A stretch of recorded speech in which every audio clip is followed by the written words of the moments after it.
Did a witch enact her vengeance against a small town in Mississippi? And then we take a look at one of the newest theories to come out on the internet. Was 9/11 really a time travel experiment? And, hold on. I'm not done yet. And I have found an audio clip that'll blow your mind today on Dead Rabbit Radio.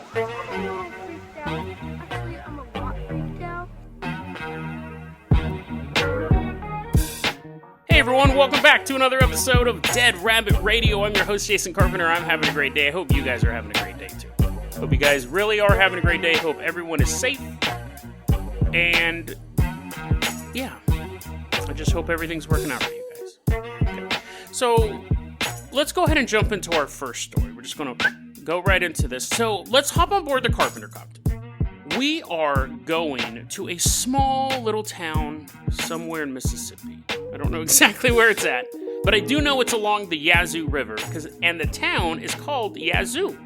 So pretty easy to find. We're just going to fly around until we see a river, and then land and ask if this is the Yazoo River, and when the people are like, no, we just keep flying around. There can't be that many rivers in Mississippi, right? So, as we're flying around, we also have to go back in time, so I don't know what sound effects I've done before, but anyways, all of them, all the sound effects play at once.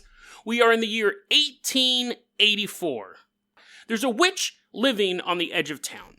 And fishermen, because she lived on the edge of town, town's by a river, ergo she lives by the river, right? Fishermen go out to fish. And what they found out was fishermen weren't coming back from fishing. And the town sheriff is sitting there in that wooden chair, that rocking chair in his police station because he's super casual, boots up on the desk, twirling his gun, and people are like, hey, Jimmy, Joey Fisherman hasn't come back from fishing. And I forgot the cop's name I made up. We'll just call him Jerry. Maybe that's the same name, I don't remember.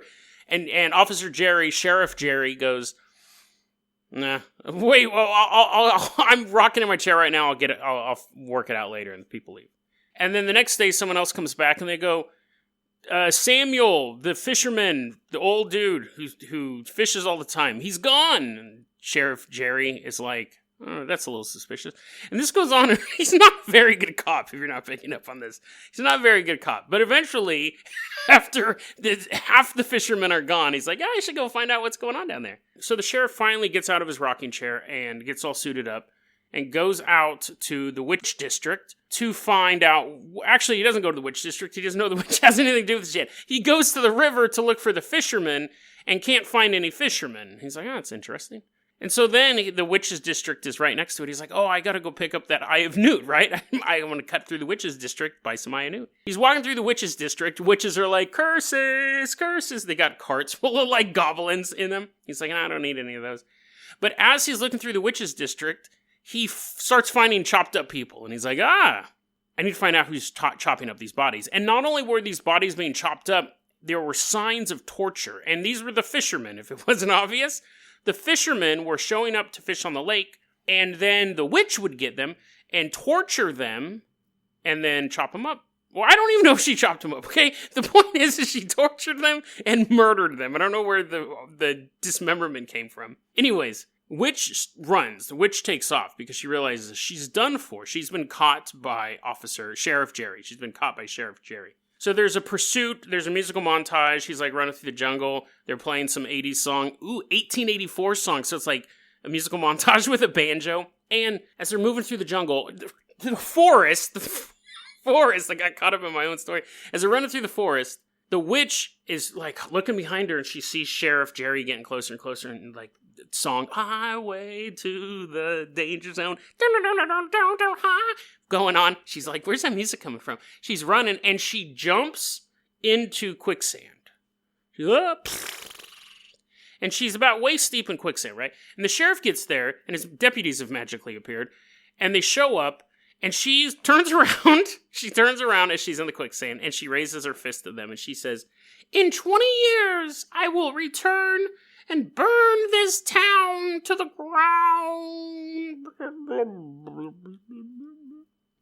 Drowns in the quicksand. Okay?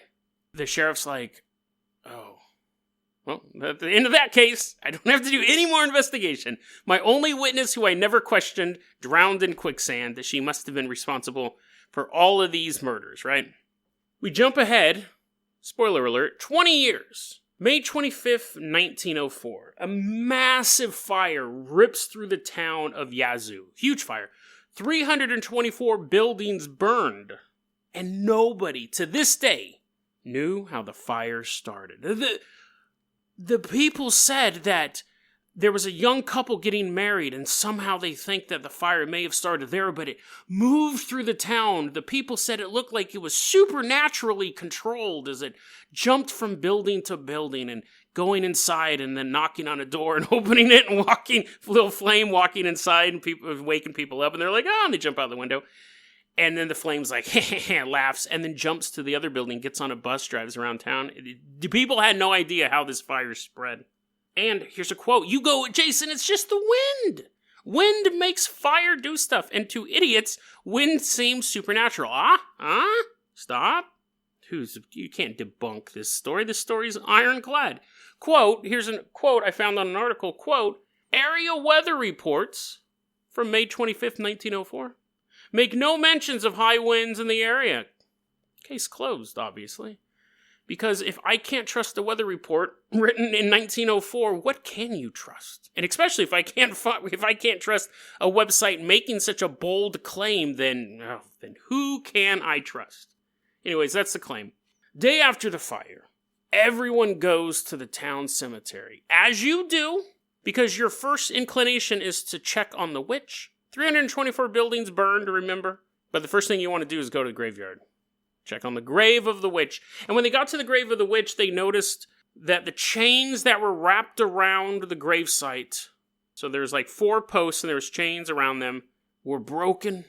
It's like the witch broke the chains and escaped. See, the chains were put there to keep her in place, right? Because what else could keep a ghost in place coming out of a grave than 4 chains? Not like she could shimmy under them, not like she could just float under them, not like she could just pop out of someone else's grave because she's a ghost, right? She could just go through the ground, pop out of someone else's grave. They saw that the chains were broke, and here's our final statement on this story.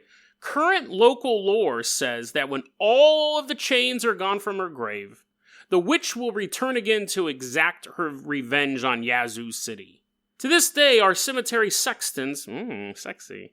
Our cemetery, not the cemetery part, not the cemetery. Think about it, sextons, ton of sex. I have no idea what a sexton is. To this day, our cemetery sextons, it might be something super gross, actually. It might be like 80-year-old men, like, who inject stuff into bodies.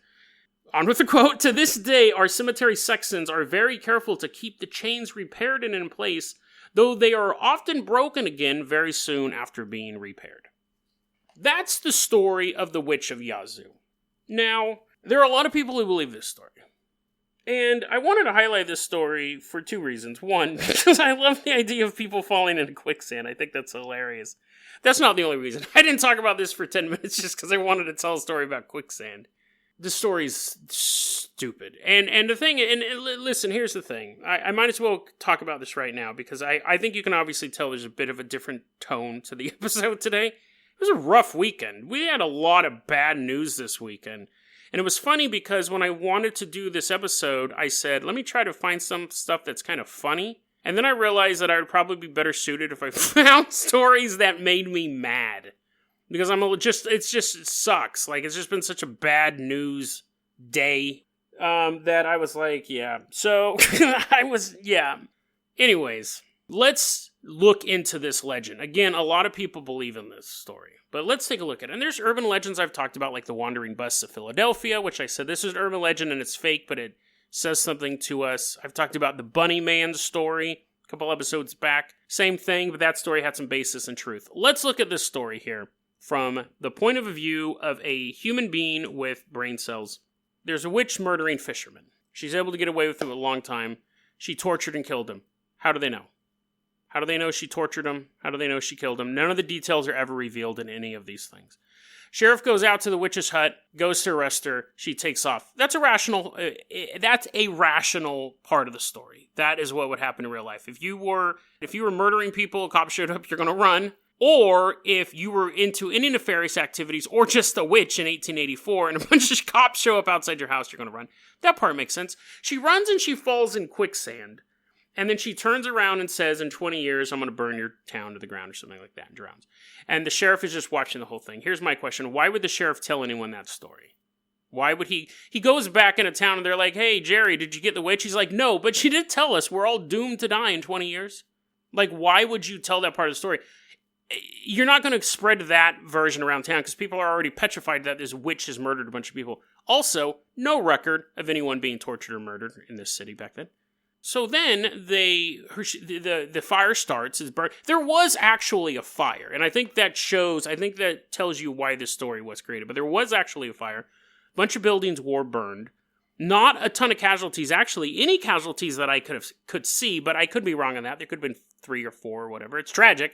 I'm not saying that that's an okay number, but the town burns down. That's true.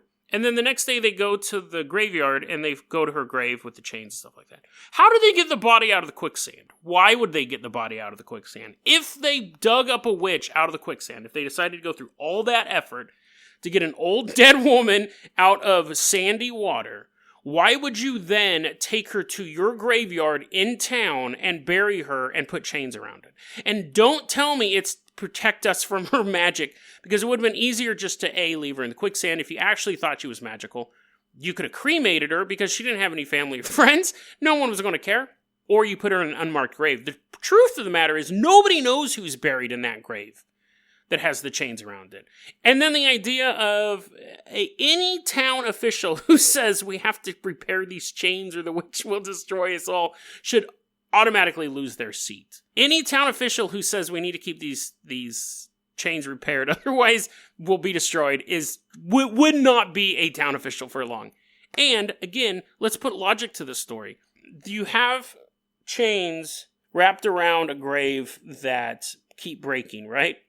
And really, I mean, I dispute the fact that any part of the story is real except for the fire. I definitely dispute the fact that to these days, these chains keep breaking. If I'm wrong and these chains keep breaking, buy chains from somebody else. Because if you had a car that kept breaking down, you're not going to be like, well, if I let it break down all the way, witches are going to destroy me. I got to keep repairing this car. No, you would sell the car or return it.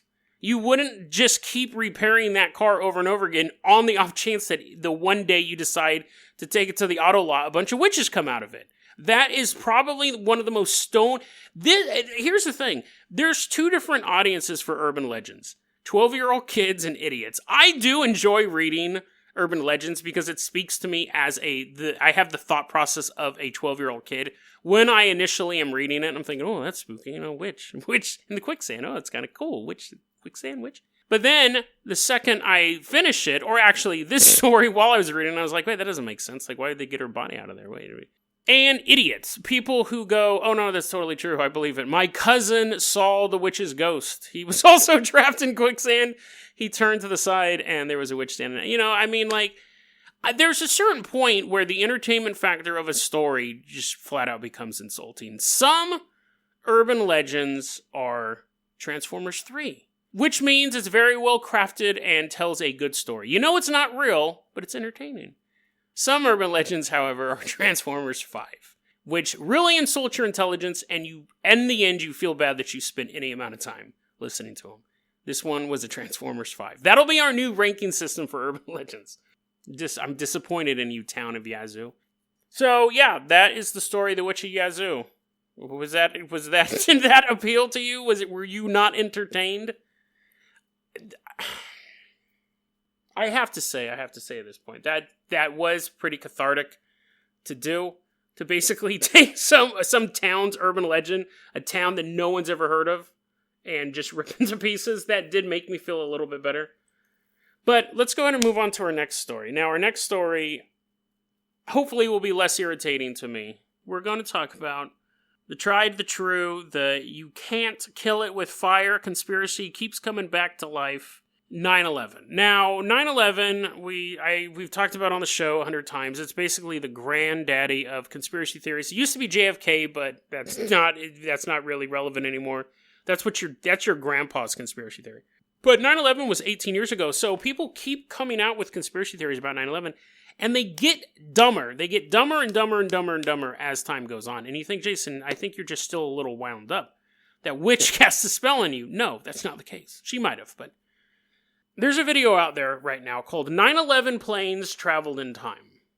By the way, no slash between the 9 and 11, so technically he's saying 911 planes traveled in time, but that's nitpicking. And this video is so ridiculous, we don't even have to really nitpick it.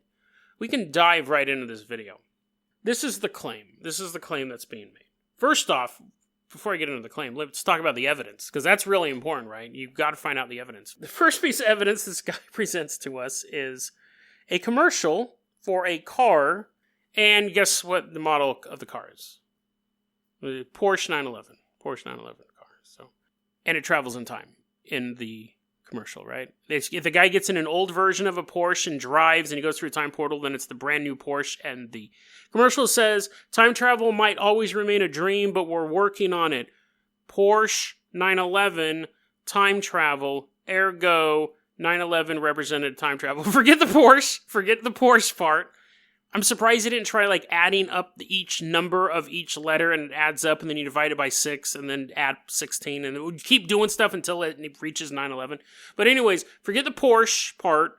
You got to forget that part and just focus on the number 911 and then that tagline. And here's this other piece of evidence. When the plane hits the building, it disappears. Right? We all saw that. Obviously, logically, it did disappear. It disappeared into the building. It's like when a plane hits it's not a cartoon. Bugs Bunny wasn't flying it. It didn't hit the building, crumple up, and then fall to the ground. Yes, you're right in a sense. The plane disappeared from view because it smashed into a building going full speed.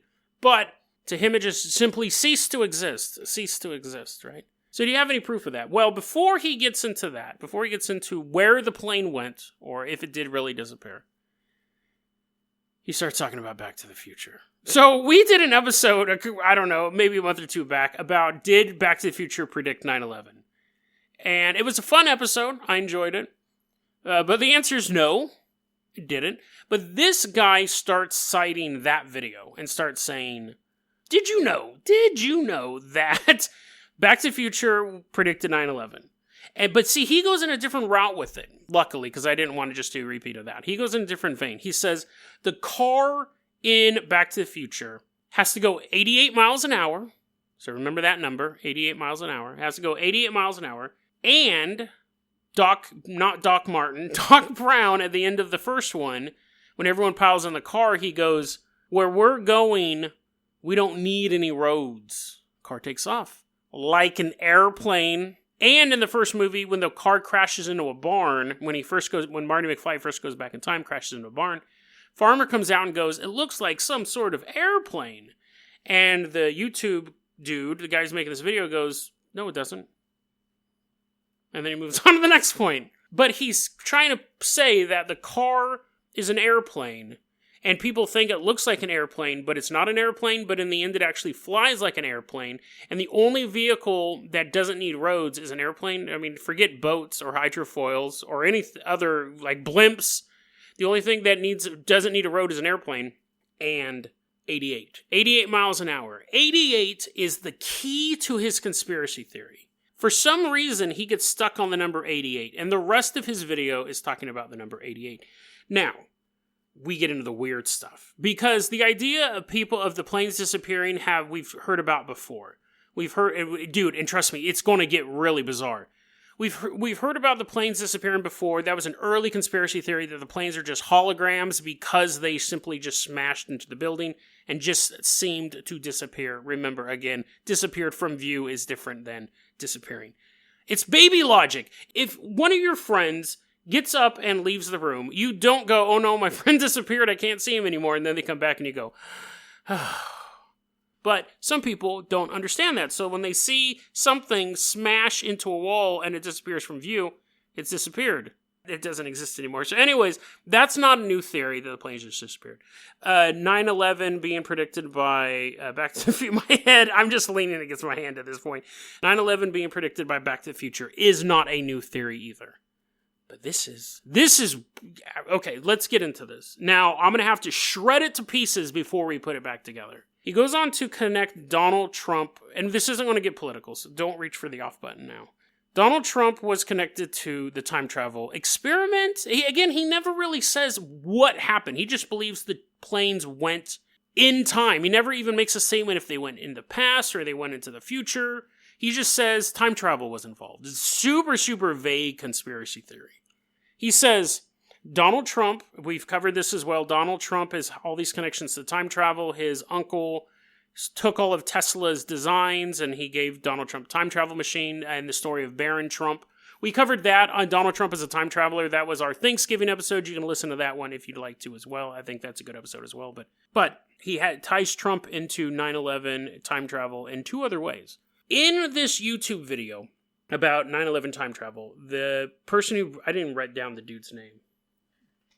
So, his name's Defeating the Sun. The YouTube video you actually be able to check out. It's in the show notes and all that stuff. But Defeating the Sun says this. Okay? It says this. So I just took away 2 minutes to go look up his name, and it was a breath of fresh air. I didn't have to concentrate on this nonsense. So, Donald Trump's quote regarding 9/11. He plays this audio clip of Donald Trump, and what happened was Donald Trump had called up a local news station on the morning of 9/11 as all of the chaos was going on, and he's doing an interview with these guys. And this is what he says. If you know anything, and they asked him specifically about how the buildings were built and stuff like that, because he's a real estate developer, so he would have a basic knowledge of. So this is what he said. And I got to read it verbatim here. If you know anything about structure, it was one of the first buildings that was built from the outside. The reason the World Trade Center had such narrow windows is that in between all the windows, you have this steel on the outside. So you have this steel on the outside of the building. That's why when I first looked, and you had big, heavy I-beams, when I first looked at it, I couldn't believe it because there was a hole in the steel. And this is steel that was, you remember, the width of the windows of the World Trade Center. Folks, I think you know, if you were ever up there, they were quite narrow, and in between was this heavy steel. I said, how could a plane, even a 767 or 747 or whatever it might have been, how could it possibly go through this steel?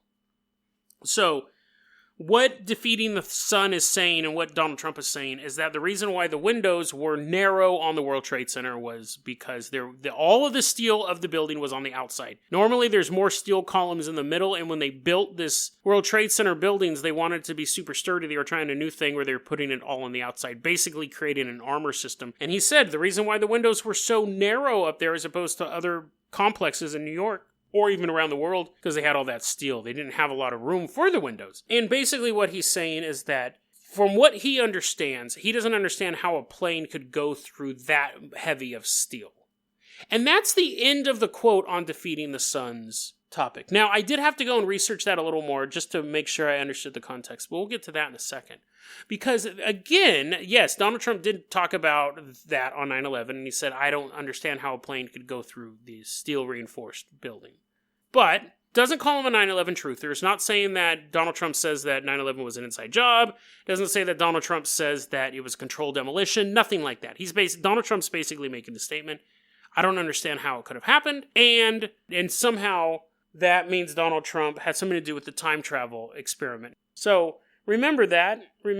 Donald Trump says he doesn't think a plane can fly through a building, and somehow that implicates him in 9/11, just like everyone who looked up and said, oh my God, how can this destruction be possible? Are we all implicated in this? But that's not where...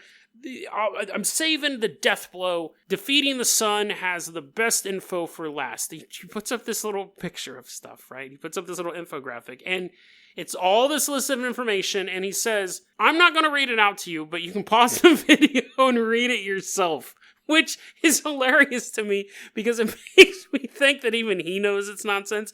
It's definitely nonsense enough that he didn't want to waste his time reading it. Unfortunately, I had to. And this ties it all together with a nice little bow.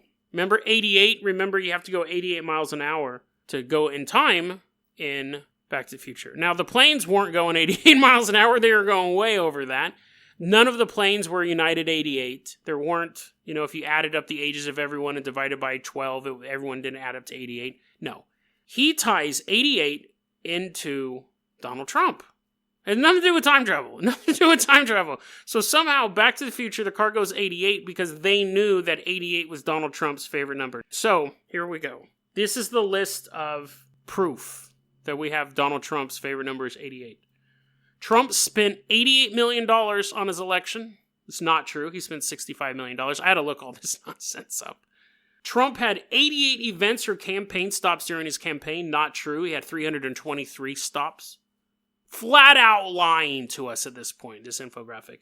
Trump's cousin, Thomas P. Trump, died 1 year before Trump's inauguration, 88 days before he turned 88. Flat out not true. Trump doesn't have a cousin named Thomas P. Trump. It was a meme that went around that somebody wrote and thought it would be funny. Didn't exist. The guy never existed. He said that 88 appears at every Trump rally on his podium. And I couldn't verify that, but I'll tell you right now, I know for a fact that's not true, because 88 is gang code for Hail Hitler, and a lot of people know that, and if Trump had 88 on his podium at every single rally he held, that would be huge news. That is not... This guy may think that 88 means Back to the Future, time travel, but to anyone who's ever spent any amount of time on the street, knows 88. If you see a guy wearing a jersey that says 88 on it, do not assume he's a Back to the Future fan. So, if Donald Trump was walking around with 88 on his podium, that would have been the biggest controversy of the election. It's not you can't be like, I'm a big Back to the Future fan. My election's going 88 miles an hour. Also, 14. I mean, like, people, there's no way he would be able to get away with putting coded messages like that are even vaguely close to gang symbols. At all. Anyways, where was it going? Oh, yes. So, he wraps it up with this. Actually, no, he wrapped it up then. Then the official video, he goes, oh yeah, and Donald Trump, time traveler, Uncle Tesla, all that stuff. Baron Trump, all those stuff. He wraps it up. Video ends. And you're thinking, that's dumb. Like, it's funny because the conspiracy theory, I almost feel like I want to give this guy a helping hand. I'm not going to. I almost feel like I could help him, like, partner with this dude to give him some tips on how to craft a good conspiracy theory. And I've covered that multiple times. He has a good angle. The coming up with the idea of the planes not crashing into the building, but the planes going back in time is an interesting sci-fi idea. And you could, from his video right now, if it gets a little bit of traction, he'll probably get 2,000 people to actually believe in it. And a lot of people will watch it just to laugh at him. But we can tweak it so we can say that, yes, the planes did go into the planes did time travel. And the reason why we only have the one camera angle, I'm actually riffing, I haven't thought of any of this through in my head yet, but the reason why we have the one camera angle of the first plane attacking is because those guys knew the attack was coming, which is actually a conspiracy theory already, because those guys were Israeli, and that kind of connects it to the Mossad. But anyways, in this new made-up conspiracy theory off the top of my head, those guys were time travelers who were on the second plane that traveled into the past. The second plane hits the building, goes back into the past, they get off of it, and they wanted footage of the first plane so they could create some sort of loop of footage, because this is some sort of Illuminati mind game. They need to show both planes going in. But what happened was the first plane goes into the building and travels back in time, and the second plane goes into the building and goes forward in time. And we find out in the course of this conspiracy theory that everyone on the first plane was also everyone on the second plane, except for the two people on the ground. They decided not to continue their journey. So the first plane goes into the building, and a time portal opens up, and it goes back in time. And they go and they live their lives like normal. But now they know that they have to go forward in time for the circle to be complete for the Illuminati nonsense. No, let's forget the Illuminati nonsense. First plane was a test. All these people were basically had no future, so they were paid they're like, here, we're going to give a bunch of money to your families and stuff like that. Okay, now that's even getting a little more unwieldy. Let's go back to basics. The first plane actually was hijacked by Al-Qaeda, and instead of crashing into the building, went into the past. And then what happened was in their timeline, everyone realized that the World Trade Center had a time portal in it, and it became this huge dystopian future because countries were fighting over the portal. So the plane that went back into the past had to plant bombs in the World Trade Centers to bring them down. And that way it would cover for the fact that there were time portals there. So it was a controlled demolition. It was totally controlled. I don't believe in any of this, but you understand, like, that is how to create the theory. And that was 100% off the top of my head. That's how you do it. You can have time travel airplanes and stuff like that. The theory that I just came up with off the top of my head, and there was those parts where I was kind of stopping and having to discard elements, is 100% more cohesive than anything this dude put out.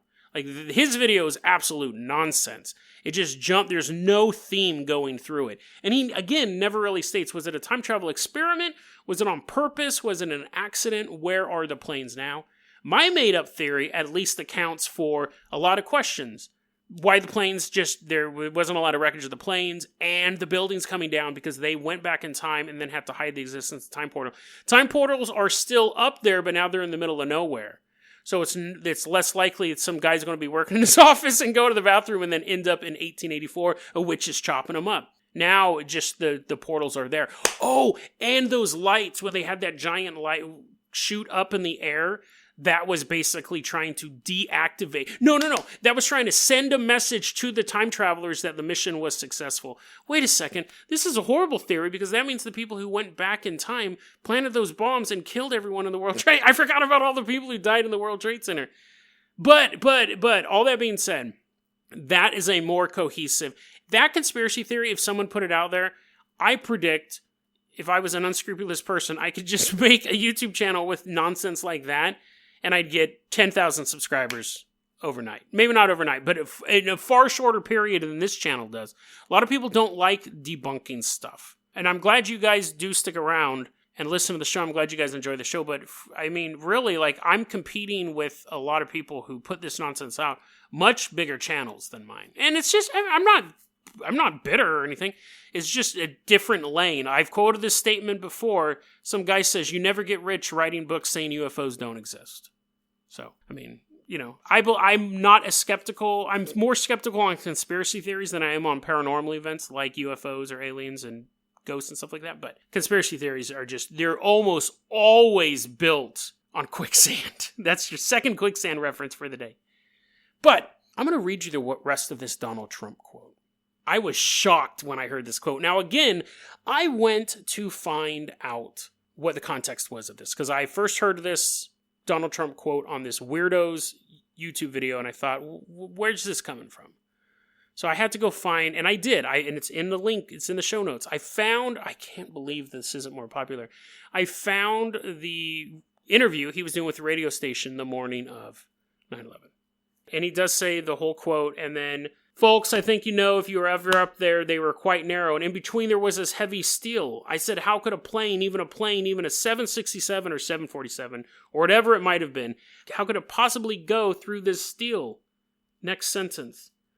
I happen to think that they had not only a plane, but they had bombs that exploded almost simultaneously, because I just can't imagine anything being able to go through that wall. Was Donald Trump a 9/11 truther and nobody knew about it? That was a weird quote to accidentally stumble across. I was shocked that he didn't include this part on his YouTube video. I'm actually shocked that nobody, as far as I know, has ever found this. I think this might be a Dead Rabbit Radio exclusive. As far as like conspiracy stuff goes, I don't know about today, but at some point it sounds like Donald Trump was a 9/11 truther. The world is so weird. And it took an idiot's YouTube video to expose the truth. Hats off to you, Defeating the Sun.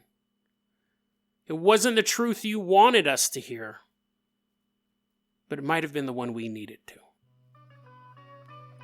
DeadRabbitRadio@gmail.com is going to be our email address. You can also hit us up at Facebook.com/DeadRabbitRadio. Twitter is @DeadRabbitRadio.